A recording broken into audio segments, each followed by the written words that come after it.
অথচ আল্লাহর রাসূলের শাফাআত যদি ময়দানে মাহশারে পেতে হয় কমাস কম নবীর 4টা হক আছে, এগুলো আদায় করতে হবে। যারা নবীর 4 হক আদায় করে কবরে যাইবে, এরা কবরে যাওয়ার পরে রাসূলকে চিনবে, তাদের মুখে উচ্চারিত হবে এটা আমার নবী। যারা নবীর হক আদায় করে কবরে যাবে তারা হাসরে দাঁড়াবে তো নবীর কাছাকাছি দাঁড়ায় যাবে, তারা রাসূলকে চিনবে, রাসূল তাদেরকে চিনবে। যারা নবীর হক আদায় করবে তাদের রাসূল চিনবে, তাদের পেছনে রাসূল নিজে দৌড়াবে। বাচ্চাওয়ালা মুরগির মতো হাদিসে আছে, রাসূল বলেন আমি বাচ্চাওয়ালা মুরগির মতো উড়াল দিয়ে দিয়ে তোর পাশে যায় দাঁড়াবো। যারা নবীর হক আদায় করবে আল্লাহর রাসূল বাচ্চাওয়ালা মুরগির মতো উড়াল দিয়ে দিয়ে তাদের পেছন লাগবে, তাদের আল্লাহর রাসূল ডেকে নিয়ে শাফাআত করবে, তাদের আল্লাহর রাসূল হাউজে কাউসার পান করাবে। কাউসার, কাউসারের উপরে যদি কারোর ঈমান না থাকে তাহলে ও বেঈমান। কেউ যদি বলে কাউসার মৌসার বুঝি টুঝি না, তাহলে কি বলেন তো সে কি ঈমানদার না বেঈমান? এই বুঝা থাকলে আওয়াজ করে বলেন সে কি ঈমানদার না বেঈমান? কাউসার যে আমার নবীকে দান করেছে, বলেছেন কে? ইন্না আ'তাইনাকাল কাউসার। ওগো আল্লাহর নবী আপনাকে আমি কাউসার দান করেছি। হাউজে কাউসারের পানি নবী পান করাবে। এ কাউসার রাসূলের জন্য খাস। নবীজি নিজের উম্মতকে তৃষ্ণা মিটায় দিবে। আধা সূর্যের নিচে যারা দাঁড়ায় থাকবে, যাদের জিহ্বা নবী পর্যন্ত ঝুলা যাবে, নবীর হাতের কাউসারের পেয়ালার এক ঢক পান করলে আর পেট যন্ত্রণা তার হবে না। এ কাউসার নবী কাকে পান করাবে? কাউসার তাকে পান করাবে যে নবীর হক আদায় করবে। নবীজির 4টি হক আছে। 1 নম্বর হক হলো তাসদীক বির রাসূল বিজমি কামালাতি। নবীকে শুধু নবী মানলে হবে না, আমার নবীর যত কামাল আছে, যত শ্রেষ্ঠত্ব আছে, সকল শ্রেষ্ঠত্ব সহ নবীকে নবী মানতে হবে। আউযু বিল্লাহি মিনাশ শাইতানির রাজীম। বিসমিল্লাহির রহমানির রহিম। ইন্নাল্লাহা ওয়া মালাইকাতাহু ইউসাল্লুনা আলান নবী ইয়া আইয়ুহাল্লাযীনা আমানু সাল্লু আলাইহি ওয়া সাল্লিমু তাসলিমা। وقال النبي صلى الله عليه وسلم من صلى علي واحدا صلى الله عليه 10.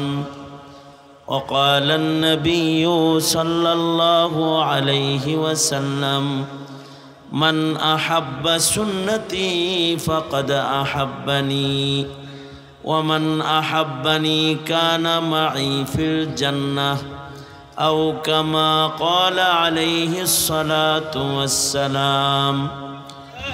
اللهم صل على محمد وعلى آل محمد كما صليت على إبراهيم وعلى آل إبراهيم إنك حميد مجيد.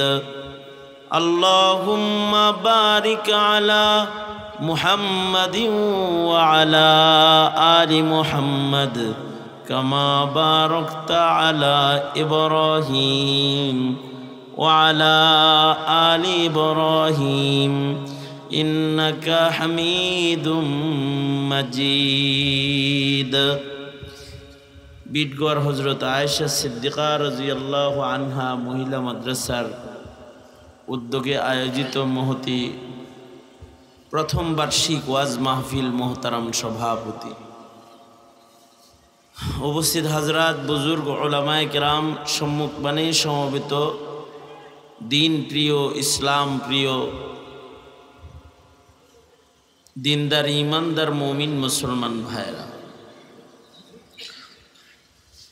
পর্দার আড়াল থেকে আলোচনায় শামিল মা বোনেরা, আল্লাহর দরবারে শকর, আল্লাহ তাআলা মধ্যরাত্রিতে একটি দ্বীনি মাহফিলে ওলামাদের সোহবতে জান্নাতের বাগানে আমাদের আসার বসার তৌফিক দান করেছেন।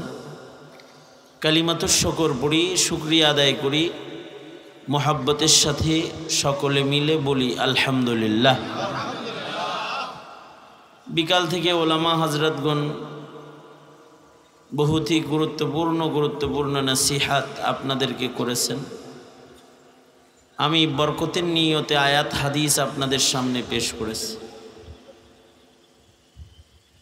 কিছু কথা আপনাদের সামনে নসিহতমূলক আপনাদের সামনে রাখার ইরাদা। আল্লাহ তাআলা কিছু উপকারী কথা আপনাদের কানে পৌঁছানোর তৌফিক দান করেন। আপনারা বলুন আমিন। আমরা উম্মতে মুহাম্মাদি, এই পৃথিবীতে লক্ষাধিক নবী রাসূল এসেছেন।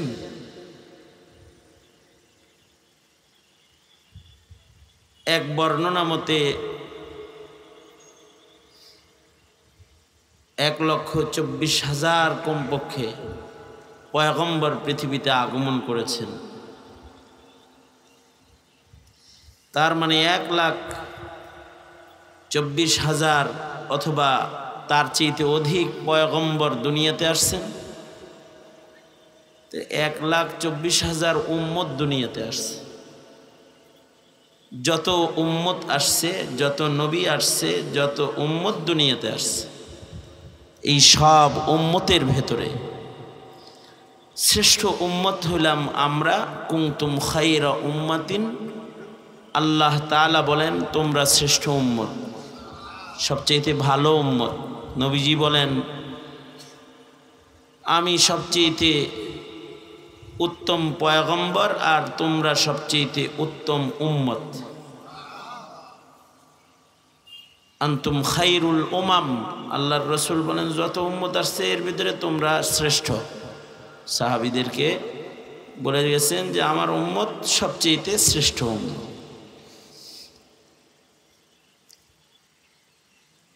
এই শ্রেষ্ঠ উম্মতের শ্রেষ্ঠ কিছু পুরস্কারও আছে। শ্রেষ্ঠ উম্মতের শ্রেষ্ঠত্ব বুঝাইতে গিয়ে আল্লাহর রাসূল বলেছেন আসলা তো সবার পরে দুনিয়াতে, কিন্তু শ্রেষ্ঠ বিধায় শ্রেষ্ঠ জায়গা জান্নাতে তোমরা যাইবা সবার আগে। জান্নাতে যে সবার আগে যাইবেন, জান্নাতে সবার আগে পৌঁছতে হইলে তো জান্নাতের যাওয়ার রাস্তাটা আসান বানাইতে হইবে। জান্নাতে যাওয়া আসান হবে, নবীজির ভালোবাসা যত বেশি পাবো জান্নাতে যাওয়া তত বেশি সহজ হবে। কারণ আমাদের নবীজি যতক্ষণ পর্যন্ত হাসরের মাঠে আল্লাহর কাছে সুপারিশ না করবেন ততক্ষণ পর্যন্ত আল্লাহ তাআলা বিচার কার্যই শুরু করবেন না। কাহার আর জালাল নিয়ে যখন আল্লাহ বসে থাকবেন, দুনিয়ার কোনো পয়গম্বরের হিম্মত হবে না যে আল্লাহকে বলবে আল্লাহ বিচার শুরু করেন, আধা সূর্যের নিচে দাঁড়ায় থাকতে কষ্ট হইতেছে, সবাই ইয়া নাফসি নাফসি করবে। আমাদের নবীজির সুপারিশে আল্লাহ তাআলা বিচার কার্য শুরু করবে। শুধু বিচার কার্য শুরু করবে না, মাকামে মাহমুদে আল্লাহর রাসূল এত প্রশংসা আল্লাহ পাকের গাইবেন যে আল্লাহ তাআলা বলবেন বন্ধু মাথাটা এবার তুলা ফেলান, আর প্রশংসা গাইতে হবে না, আপনাকে আর কাঁদতে হবে না, পেরেশানি করতে হবে না। আপনার উম্মতের ব্যাপারে আপনি শাফাআত করতে থাকেন, যাকে বলবেন জান্নাত দিতে তাকে আমি জান্নাত দিয়ে দিব। আল্লাহর রাসূল শাফাআত করবেন আর আমরা জান্নাতে আগে যাব। কারণ নবীর কথায় বিচার শুরু হবে, নবীর কথায় জান্নাতের দরজা খোলা হবে। আল্লাহর রাসূল বলেন আনা আউয়ালু মান আকরাউ বাবাল জান্নাহ, নবীদের ভেতরেও আমি সর্বপ্রথম জান্নাতের কড়ি নাড়াবো, তো আমার জন্য জান্নাত খোলা হবে। আল্লাহু আকবার, জোরে করে বলেন। আমাদের নবীর খটখটানিতে জান্নাতের দরজা খুলবে। নবী দরজা খুললে কি অন্য নবীর উম্মতরা আগে দিবে? হ্যাঁ, কারে আগে দিবে? মুস্তফা আল হুসাইনি রহমতুল্লাহ আলাই নামে এক বড় বুজুর্গ ছিলেন, প্রসিদ্ধ মুফাসসিরে কোরআনও ছিলেন। তিনি উপমা দিয়ে বুঝায়া বলছেন যে আমরা আসছি পরে জামু আগে। উনি একটা উদাহরণ দিতেন। উনি বলতেন, দেখো অঙ্গের ভেতরে কান ঘুমায় সবার পরে, জাগে সবার আগে। এই কথা কন, বুড়া কিন্তু কামড়ায় নাকি আপনি? খারাপ ব্যবহার না করা পর্যন্ত বাঙালি সোজা হয় না, এটা হলো বাঙালির স্বভাব। ইশারা ইঙ্গিতে গেলে কিছু বুঝে টোঝে না। কাম থাকলে বাইরে যায় করেন না।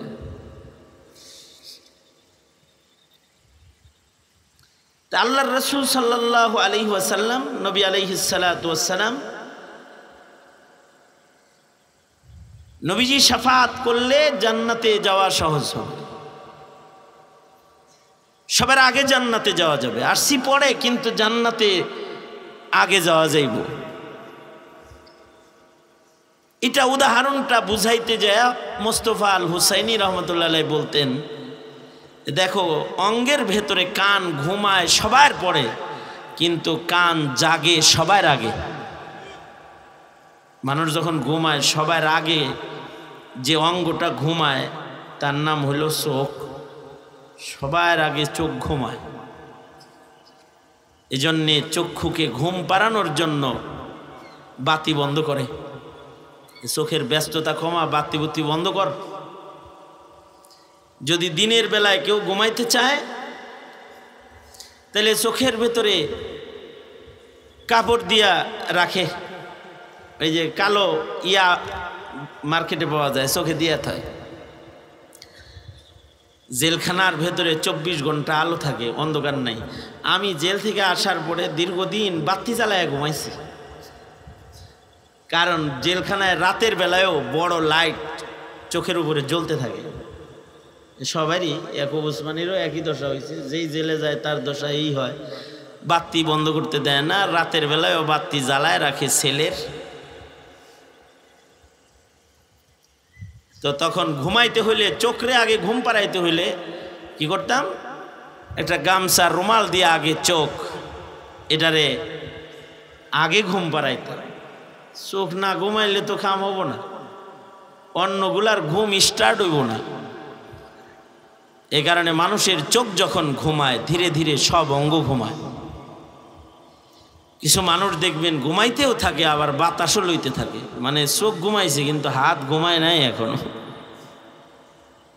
ঘুমাইতেছে আবার পাওটাও নাড়াইতেছে, তার মানে তার পায়ের ঘুম ভাঙলেও চোখের ঘুম এখনো ভাঙে নাই। কাত হইছে, দেহের ঘুম ভাঙছে, এটার ঘুম চোখের নিয়ে, মানে অঙ্গের ঘুম ভাঙছে অন্যগুলার, আর ঘুম ভাঙে নাই। হ্যাঁ, চোখের ঘুম ভাঙে নাই। এই কারণে কোন কাইতে কোন সময় কায়ত হইছে টেরও নাই। বউয়ে যে উঠে যায় কোলবালিশ দিয়ে থুয়ে গেছে, হেটাও টের নাই। বিবি সাহেবে উঠে গেছে কোলবালিশ ধরায় দিয়া, হ্যাঁ মনে করছে এটাই বউ তো আমার পাশে রয়েছে। তাল পাইছে না, চোখ ঘুমাইতেছে যে। কিন্তু সবার পরে যে অঙ্গ ঘুমায় তার নাম হলো কান। সবার পরে ঘুমায়। কিন্তু আপনারা বলুন তো, মসজিদের আজান সবার আগে চোখেই তো শোনে, হাতে শোনে, কোন অঙ্গ শোনে? সবার আগে কান জাগ্রত হয়। বিড়ালে লাফ দিয়া যায় একটা কিছু ফেলে দিছে, একটা আওয়াজ হয়েছে, এই আওয়াজটা চোখে শোনে না কানে শোনে? ঘুমাইছে সবার পরে কে? কান। জাগছে সবার আগে কে? কান। এরকম উম্মতে মুহাম্মদী আইসি তো সবার পরে, কিন্তু জান্নাত সবার আগে, কারণ জান্নাতের কড়ি খটখটাবে সবার আগে আমার নবী, আপনার নবী মুহাম্মদুর রাসূলুল্লাহ সাল্লাল্লাহু আলাইহি ওয়াসাল্লাম। আল্লাহর রাসূল বলেন, আনা আউয়ালু মান আকরাউ বাবাল জান্নাহ। আল্লাহর নবী বলেন, আমি ওই পয়গম্বর যিনি সবার আগে জান্নাতে করি নাড়াবো। আল্লাহর রাসূল বলেন, আনা আউয়ালু শাফিঈন, আমি ময়দানে মাহশারে সবার আগে শাফাআত করব।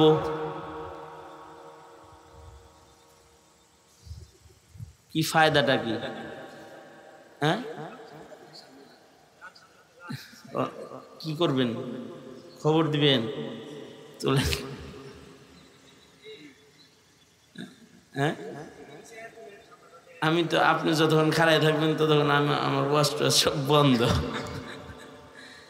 আল্লাহর রাসূল বলেন, আনা আউয়ালু শাফিঈন, আমি সবার আগে শাফাআতকারী। নবীজি সবার আগে শাফাআত করবেন। এবার আসুন, নবীজি যে সবার আগে শাফাআত করবেন, নবীজি কার জন্য শাফাআত করবেন? যিনি নবীর যুগ পেয়েছে তার জন্য শাফাআত করবেন?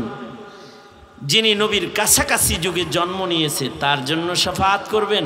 না, যার জন্ম নবীর যুগ থেকে বহু পরেও হয়েছে, কিন্তু সে নবীর হক আদায় করেছে। নবীজি তার হক আদায় করে সবার আগে তাকে জান্নাতে ঢুকায় দিয়ে বলবেন, থাক আমি আইতাছি, থাক ভেতরে আমি আসতেছি। ১৫০০ বছর পরে জন্মগ্রহণ করেছে, কিন্তু নবীর হক আদায় করে ফেলেছে। নবীজির হক আদায় করে নবীজিকে ভালোবেসেছে। নবীর হকগুলো পুঙ্খানুপুঙ্খানুভাবে আদায় করেছে। জন্ম ১৩০০০ পরে হইছে, সমস্যা নাই, শাফাআতটা সবার আগে পেয়ে যাবে এবং নবীর সাথে জান্নাতে জায়গা পেয়ে যাবে। এবার আসুন, উম্মত হিসাবে আপনার আমার উপরে নবীর কয়টা হক? আপনার আমার উপরে আল্লাহর নবীর 4টা হক আছে। কয়টা হক? বাস এই হক 4টা মুখস্থ করবেন আর আমি যাবো। 4টা হক যদি আপনি আমি আদায় করি, তাহলে নবীর শাফাত আগে পাওয়া যাবে, নবীজির সাথে জান্নাতে থাকা যাবে। আসছি পরে, কিন্তু জান্নাতে আগে যাওয়া যাবে। কবরে যখন প্রশ্ন করবে, মান নাবিয়ুকা, তোমার নবী কে?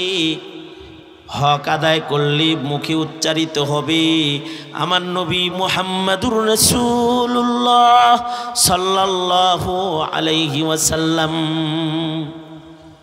অনেক মুসলমান আছে যারা কবরে যায়, নেতার হক আদায় করে যায়, বিবির হক আদায় করে যায়, শালির হকও আদায় করে যায়, বাবির হকও আদায় করে যায়, কিন্তু নবীর হক বুঝে না। ঠিক বললেও ঠিক, না বললেও ঠিক। মিয়া হ্যাঁ আগ করে স্যার হয়েছেন কে? ঠিক বললেও ঠিক, না বললেও। ছেলের হক আদায় করে, মেয়ের হক আদায় করে, মেয়ের জামাইয়ের হক আদায় করে, পুরুষের হক আদায় করে, 31st নাইটের হকও আদায় করে, ভালোবাসা দিবসের হকও আদায় করে, কিন্তু নবীর হক আদায় করার চেষ্টা করে না। নেতার হক আদায় করে, দলের হক আদায় করে, ধর্মের হক আদায় করে না।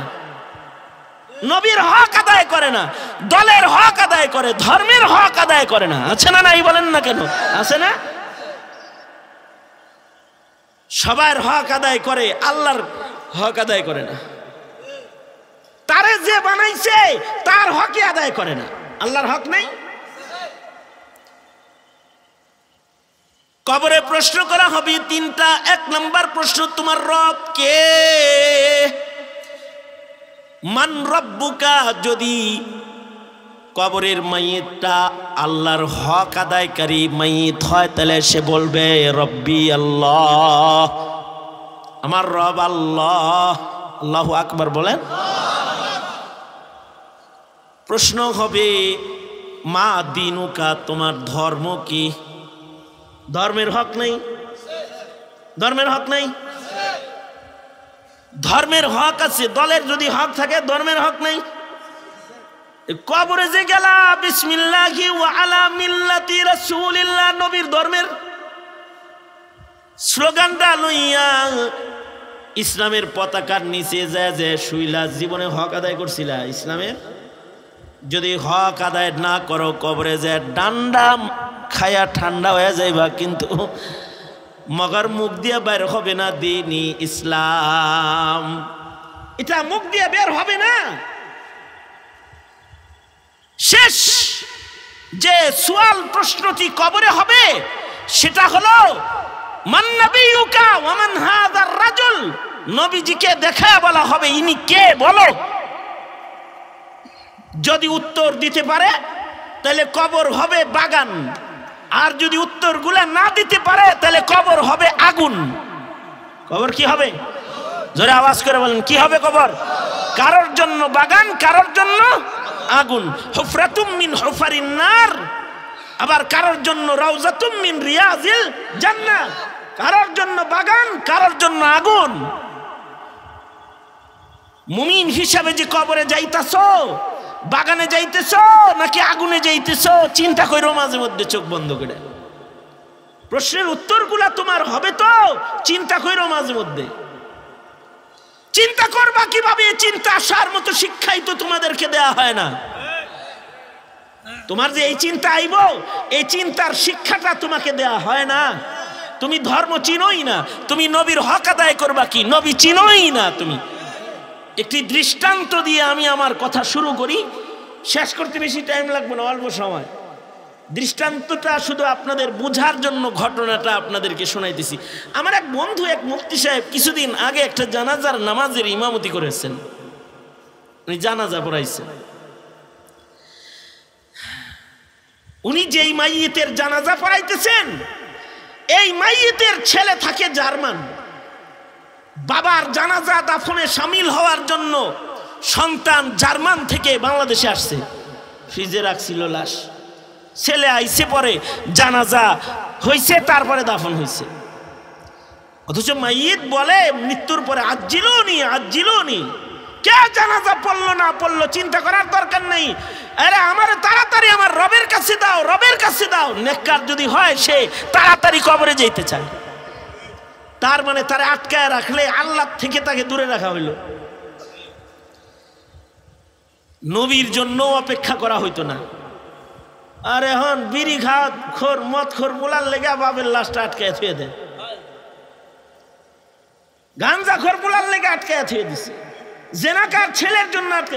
নবীর জন্য লাশ আটকাইতো না। সাহাবীর ওসিয়ত ছিল, এই রাত্রে মারা গেলে পরে তোরা জানাজা পড়া তাড়াতাড়ি আল্লাহর কাছে দিয়ে দিবি। তাও বাচ্চা সাহাবী তালহা বিন বরার ওসিয়ত ছিল বাবার কাছে, আব্বু আমি যদি রাত্রে মারা যাই নবীরে খবর দেওয়ার দরকার নাই, খালি তুমি জানাজা পড়া তাড়াতাড়ি আমাকে আল্লাহর কাছে দিয়ে দিও। আর যদি আমি দিনের বেলায় মারা যাই তাহলে আমার জানাজা আল্লাহর রাসূল পড়াইতে চাইছেন, তো আল্লাহর রাসূলকে আমার জানাজার খবর দিলে নবী আমার জানাজা পড়ায় দিবে, খবর দিও। বাপে কয়, সন্তান মুহাম্মাদুর রাসূলুল্লাহ সাল্লাল্লাহু আলাইহি ওয়াসাল্লাম তোর জানাজা পড়াইবার চাইলো, তুই নিবার চাস না, রাত্রে মরলে আমগরে দাফন করতে কস কেরে? সন্তান কয়, বাবা রাতের বেলায় যদি আমি মারা যাই আর আমার খবর যদি আমার রাসূলকে দাও, আমার নবী ঘরে থাকতে পারবে না। আর নবীর জন্য, উম্মতের জন্য নবীর মায়া তো সর্বোচ্চ। আমার নবী রাতের আধারে আমার জানাজা করার জন্য ঘর থেকে বেরোয় আসবে। মদিনার মুনাফিকরা যদি আমার রাসূলকে অন্ধকার রাতে কোনো কষ্ট দিয়া ফেলায়, আমি আল্লাহর মুখ দেখাইতে পারব না। এ কারণে আমার নবীর খবর দিবা না, তোমরা আমাকে কিছু লোকে জানাজা করে দাফন করে দিও। জানাজা আটকায় রাখার দরকার নাই। আর এখন 4 দিন 5 দিন পরে ছেলে বিদেশ থেকে আসবে, এই পর্যন্ত ফ্রিজের ভিতরে ঢুকায় থুয়ে দেয়। ছেলে আইলে শেষ দেখা দেখবি, ছেলে আসলে জানাজার নামাজ হয়। নিষিদ্ধ কাম। বাহারহাল ছেলেওয়ালা আটকায় রাখছে, আইছে, তারপরে জানাজা হইছে। আমার এক বন্ধু এই জানাজার নামাজের ইমাম, তিনি জানাজার ইমামতি করতেছে। এই আশ্চর্য খবর কি, আজব খবর হইল। খবরটা শোনার আগে আমার দিকে একটু মোতাবাজ্জু আমার দিকে। 12টা বাজে গেছে প্রায়, রাত মধ্যরাত। তাই কথাটা বুঝার জন্যে আমার দিকে তাকান, দুনো হাত তোলেন।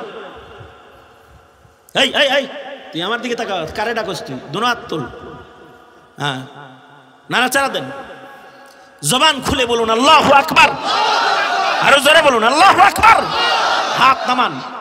এইবার তাওয়াজ্জু এই দিকে। জানাজার ইমামতি করতেছেন এদেশের প্রসিদ্ধ একজন মুফতি সাহেব, আর মাইয়ের তার ছেলে জার্মান থেকে এসেছে বাবার জানাজা পড়তে। নিজে একা আসে নাই, একমাত্র সন্তানকেও দাদার জানাজা পড়তে নিয়ে আসছে সাথে। বাপ বেটা দুজন মাইয়েতের সামনে দাঁড়িয়ে জানাজার নামাজ পড়েছে। অঘটন যেটা ঘটেছে এখানে, সেটা হলো জানাজা যখন শেষ হয়ে গেল, এবার এই বাচ্চাটা তার বাবাকে বলতেছে, আব্বু, দাদুর তো জানাজা পড়া হলো, এখন কি দাদুর লাশ আগুন দিয়ে পোড়া হবে? নাউজুবিল্লাহ, আওয়াজ করে বলেন মিয়া, নাউজুবিল্লাহ। কি প্রশ্ন করেছে? কি প্রশ্ন করেছে? জানাজা তো পড়লাম, এখন কি দাদুর লাশ আগুনে জ্বালানো হবে? এটা হলো প্রশ্ন।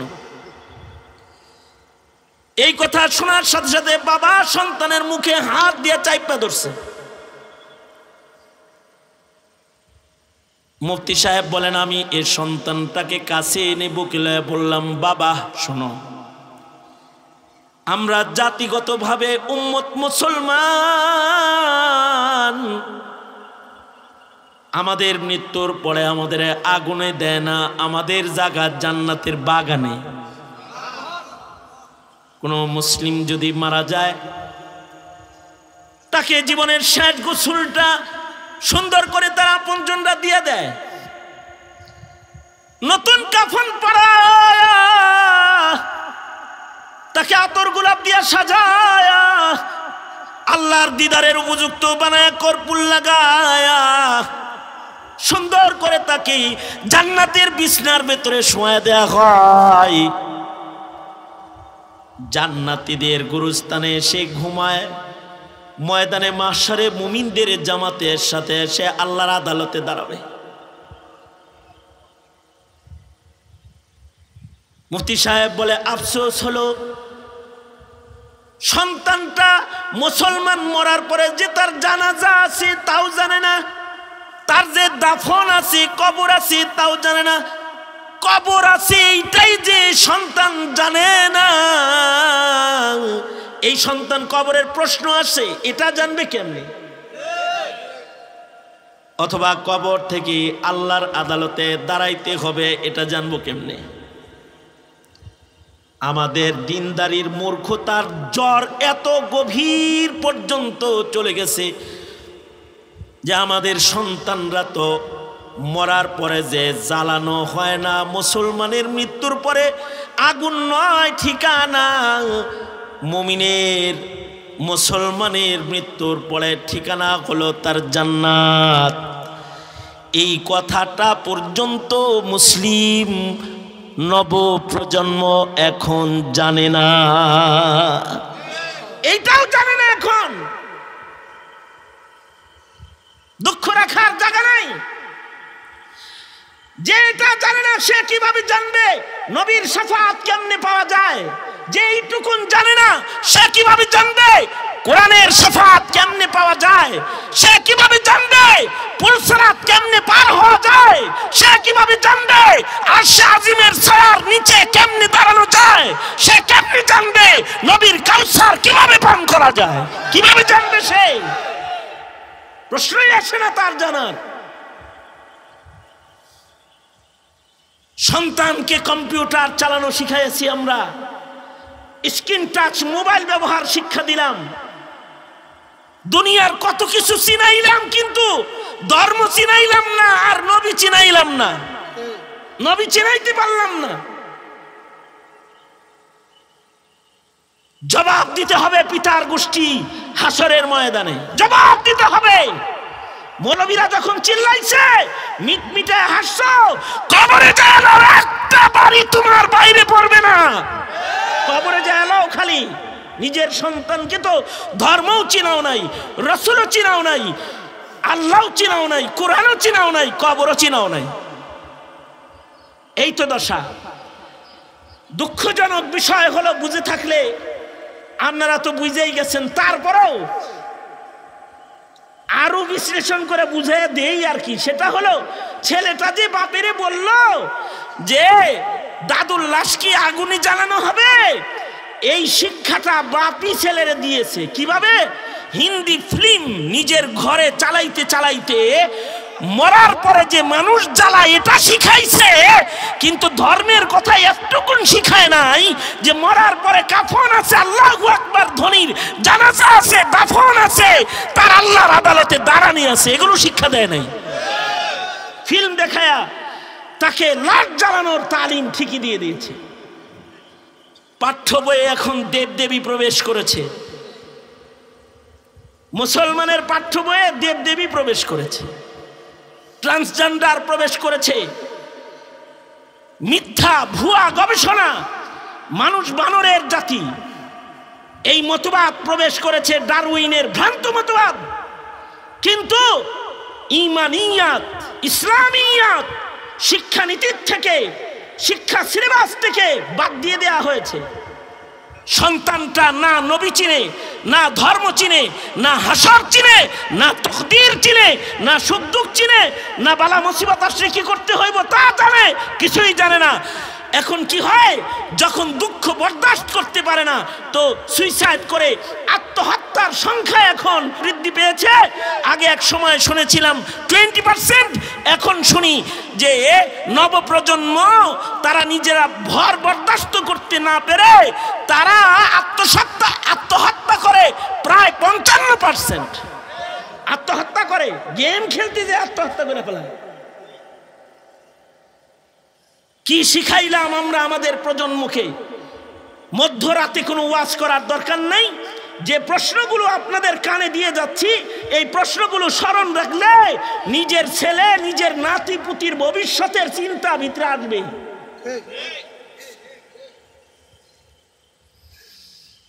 মহতারাম হাজিরিন, এই হইল আমার নতুন প্রজন্মের ধর্ম শিক্ষার দুর্দশা।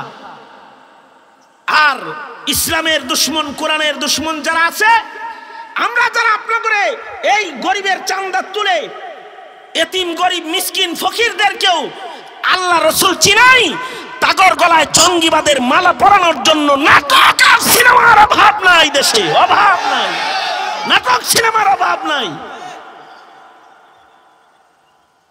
আল্লাহ তাআলা যদি আমাদের কপালে শান্তি রাখে তাইলে শান্তি হতে পারে। আমাদের যে কর্মদোষ এখন, তাতে শান্তি কল্পনা করা যায়, শান্তি নামক রূপকন্যার সাক্ষাৎ পাওয়া মুশকিল এখন।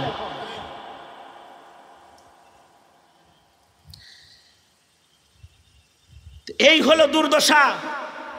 যাদের দুর্দশার হালত হলো এই জায়গায়, সে কিভাবে জানবে, সে কিভাবে কল্পনা করবে নবীর শাফাত কেমনে পাওয়া যায়? অথচ আল্লাহর রাসূলের শাফাত যদি ময়দানে মাহশারে পেতে হয়, কমাস কম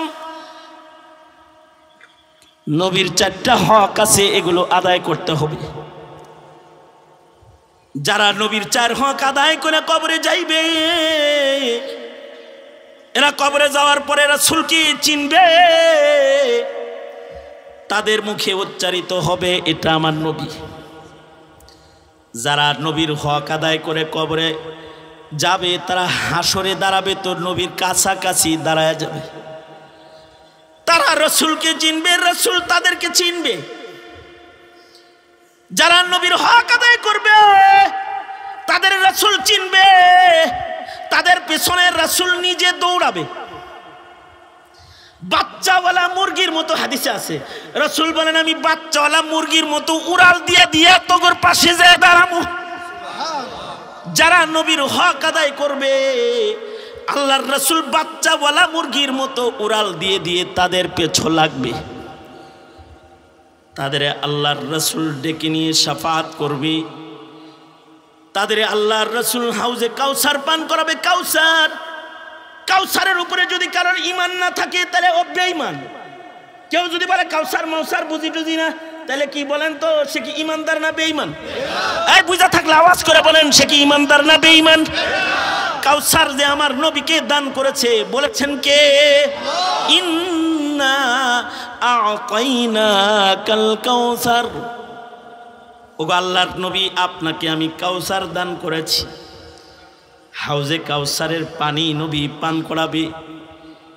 এ কাউসার রাসূলের জন্য খাস। নবীজি নিজের উম্মতকে তৃষ্ণা মিটায় দিবে।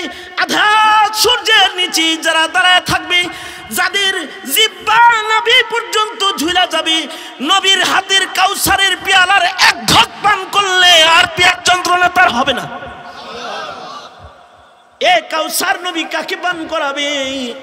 কাউসার তাকে পান করাবে যে নবীর হক আদায় করবে। নবীজির 4টি হক আছে। 1 নম্বর হক হলো তাসদীক বির রাসূল বিজমি কামালাতি। নবীকে শুধু নবী মানলে হবে না, আমার নবীর যত কামাল আছে, যত শ্রেষ্ঠত্ব আছে, সকল শ্রেষ্ঠত্ব সহ নবীকে নবী মানতে হবে। যেমন আমাদের আধুনিক প্রজন্মের বহু সন্তান আছে রাসূলকে মানে কিন্তু নবীর মেরাজ মানে না। কি নাউজুবিল্লাহ বাইরে বেরছে না, জাতা দিয়ে বের করুন লাগবে নাউজুবিল্লাহ। এটা আবার নবীর বড় মুজিজার ভেতরে একটি হলো নবীজির মেরাজুন নবী। সব মানে মেরাজ মানে না। আল্লাহর রাসূল সাল্লাল্লাহু আলাইহি ওয়াসাল্লামের বড় মুজিজা চন্দ্র দ্বিখণ্ডিতকরণ। সব মানে কিন্তু ওয়ানশাক্কাল কামার, কোরআন বলে রাসূলের ইশারায় চাঁদ দুটুকরা হয়েছে, এটা মানে না। যে কোরআন মানে না ওর ঈমান আছে না, ও বেঈমান হয়ে গেছে। আওয়াজ করে জোরে বলেন তো। ভুয়া বিজ্ঞানীর মেশিন পাঠায়, সেই টেস্ট পাঠায়, তারপরে চাঁদের দ্বিখণ্ড দেখতে হইব। কোরআন বলে দিয়েছে চাঁদ দ্বিখণ্ডিত করেছেন আল্লাহ তাআলা আল্লাহর রাসূলের আঙ্গুলের ইশারায়। নবীজির বড় মুজিজা কোরআন। কোরআন যে মানে না ও বেঈমান। কোরআনের একটা নুকতা যে অস্বীকার করবে ও বেঈমান, ওর ঈমান নাই। একটা নুকতা অস্বীকার করলে ও বেঈমান। মুহতারাম হাজিরিন, তাহলে আল্লাহর রাসূল সাল্লাল্লাহু আলাইহি ওয়াসাল্লাম নবীজির যে সকল শান আছে, নবীর প্রত্যেকটা শান সহ নবীকে মানতে হবে। নবীর একটি শান হলো নবীর পরে আর নবী নাই। কেউ যদি কাদিয়ানীকে নবী মনে করে, জোরে বলেন, জোরে বলেন, আওয়াজ করে বলেন। আরে সবাই মিলা চিল্লা আল্লাহকে শোনান, বলেন চিল্লা। সে কি কাফের? শুধু সে কাফের না, কাদিয়ানীকে যারা কাফের মনে করে না অথবা কাফের বলে না, তারা কি? জোরে বলেন, তারা কি? তারাও কাফের। মুসলমানের ঘরে জন্মায় আমাকে জিজ্ঞাসা করেছে এক শিক্ষিত লোকে, হুজুর কাদিয়ানী কি আসলেই কাফের? আমি বললাম তাড়াতাড়ি কলমা পড়েন। আপনি তাড়াতাড়ি কালমা পড়েন। সরকারি বড় অফিসারের চেয়ার নিয়ে বসে আছেন, কাদিয়ানী কাফের এটাই এখনো জানেন না। নামের শুরুতে আছে মুহাম্মদ। তো নবীর শান সহ নবীকে না মানলে সে কাফের। নবী নবী মানে আবার নাস্তিকদের দলে যোগ দিয়ে নবীর বৈবাহিক জীবনের সমালোচনা করে, কাফের।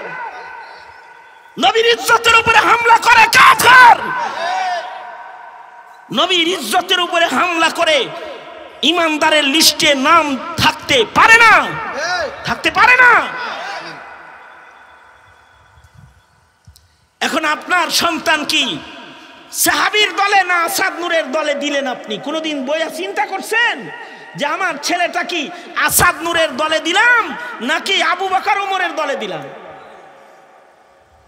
যদি এই কাম ডিউটি না করে থাকেন তাহলে আপনার এই ডিউটি করার দরকার। ঈমান বাঁচান,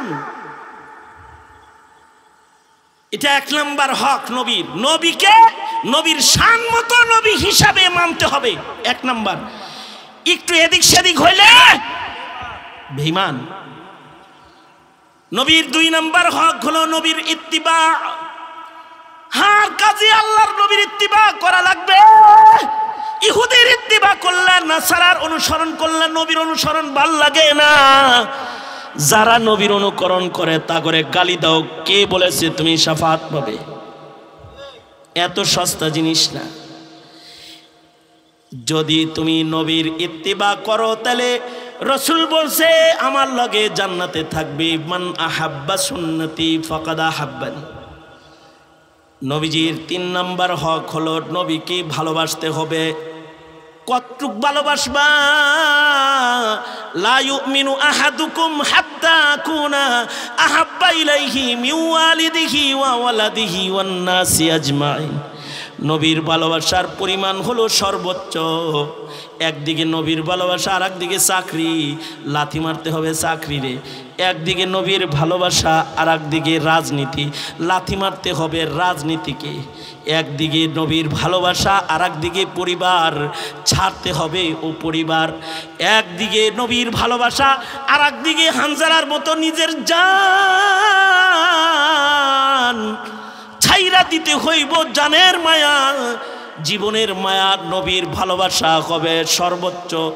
যদি নবীর ভালোবাসা সর্বোচ্চ হৃদয় হয় তাহলে রাসূলের ওয়াদা, যারা রাসূলকে ভালোবাসবে তারা নবীর সাথে আল্লাহর জান্নাতে থাকবে। আল্লাহু আকবার বলেন, আল্লাহু আকবার বলেন। নবীরে ভালোবাসবে তো আল্লাহর সাথে জান্নাতে থাকবে। নবীর সাথে ভালোবাসার পরিমাপ যত বেশি হবে, হুকুক তত সুন্দরভাবে আদায় হবে। নবীর শাফাআত তত বেশি নিকটে যাবে। নবীর ভালোবাসা নাই তাহলে নবীর শাফাআত নাই। এজি উইশ, তোমার ইচ্ছা। তুমি কি নবীরে ভালোবাসবা নাকি নাস্তিক পাড়ার কাউকে ভালোবাসবা? তুমি ইচ্ছা করলে নাস্তিকের লগে পিরিত লাগাইতে পারো, তবে হ্যাঁ কবর হাসরের দুর্দশা এটা জান্না বুঝা ওইদিকে যাও। মুসলমানের আওলাদ, নবীর ভালোবাসা প্রকাশ করো। এদেশের মৌলবীরা সাপ্লায় যায় চিল্লাইলো, রাজপথে চিল্লাইলো, শাহাদাতের মালা গলায় লইল, নবীর ইশকের স্লোগান দিল, মল্ল জেলখানায় গেল। আর রাজনীতি করতে যায় তুমি হাসি দিয়ে তিরস্কার করেছ। তোমার ঈমান কোন জায়গায় আছে? বাজ্যে ক্যালকুলেটর নিয়ে হিসাব করো মিয়া, হিসাব করো। এইটা শাফাআত পাওয়ার জন্য এই ভালোবাসার মাপকাঠিটার হক আদায় করতে হবে। আল্লাহ তৌফিক দান করুন, আমিন বলেন। এই দেশের উলামায়ে কেরাম যারা জেল জুলুম হুলিয়া বরদাস্ত করেছে, একমাত্র কারণ নবী প্রেম, একমাত্র কারণ নবী প্রেম।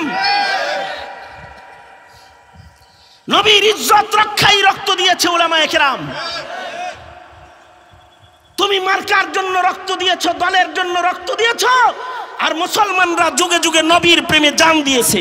যারা নবীর প্রেমে জান দেয় এরা নবীর একটা হক আদায় করে, এরা আল্লাহর রাসূলের সাথে জান্নাতে যাওয়ার উপযুক্ত হয়।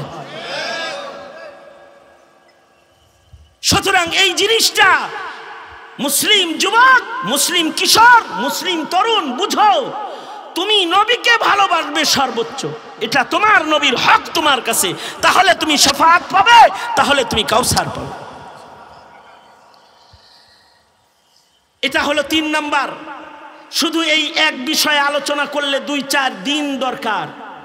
কিছু কিঞ্চিত বুঝানোর জন্য নবীর প্রেমটা কি জিনিস এটা বুঝানোর জন্য সারা জিন্দেগি আলোচনা করা দরকার এই এক বিষয়ে। কিন্তু আমার উদ্দেশ্য বয়ান না, আমার উদ্দেশ্যগুলো হলো হকগুলো আপনাদের কানে উচ্চারণ করা। নবীজির 3 নাম্বার হক ভালোবাসা।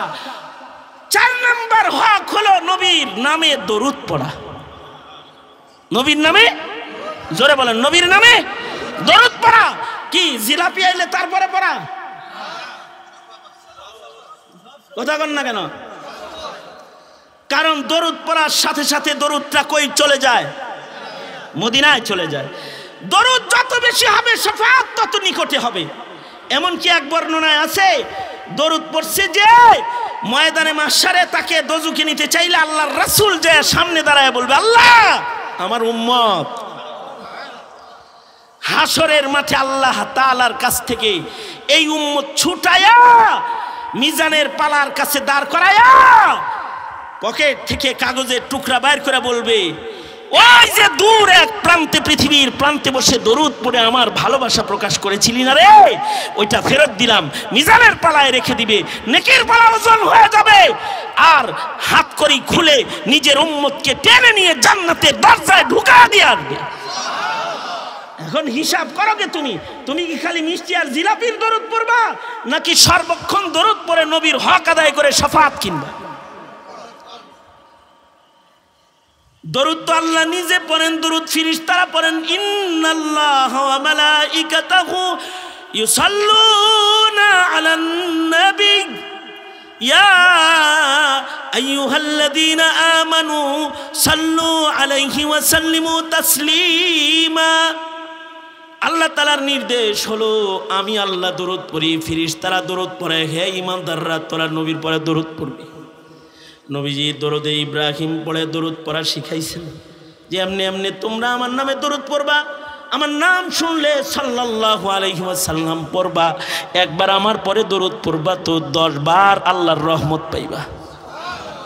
এই 4টা হক যদি কেউ আদায় করে তাহলে নবীর শাফাআত তার কাছে চলে আসবে। 4 হক খেয়াল করবেন ইনশাআল্লাহ। বলেন আল্লাহ কবুল করেন, আমিন বলেন। মৌলানা ইয়াকুব উসমানী মজলুম আলেম দ্বীন আমার বন্ধু, ওনার আবদার ছিল এই মাহফিলে আসা।